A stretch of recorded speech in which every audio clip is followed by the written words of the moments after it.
Wow, sarap naman ang niluto ng tiyuhin ko. Ayan guys, shouting sa lahat. Andito kami ngayon sa aming bundok. Dito sa bukid namin guys. Kasi nagpunta kami dito sa aking auntie at saka itong tiyuhin ko. Itong nagluto ng ulam namin for dinner. Yan guys, ganito lang kasimple ang amin dito guys. Simple ang buhay namin dito sa probinsya o dito sa bukid namin. O tingnan natin. Simula noon hanggang ngayon, ganito pa rin ang gamit ng aking mga tiyuhin dito.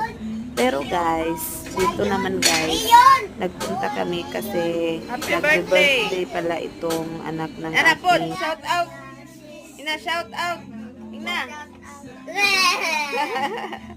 Happy birthday, Airy boy!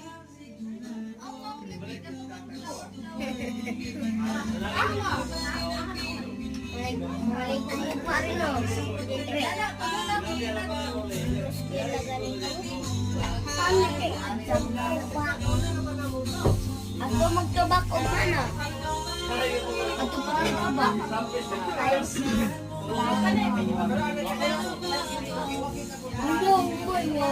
Ako palitan lang sa namang luto ko ribe. Palitan man mo.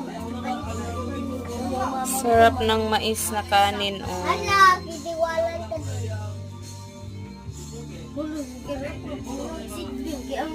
Galong ganda na oh. Gusto din ko.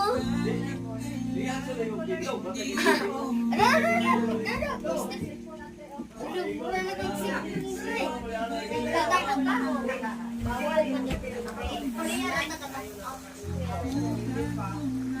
pag kainin mo lang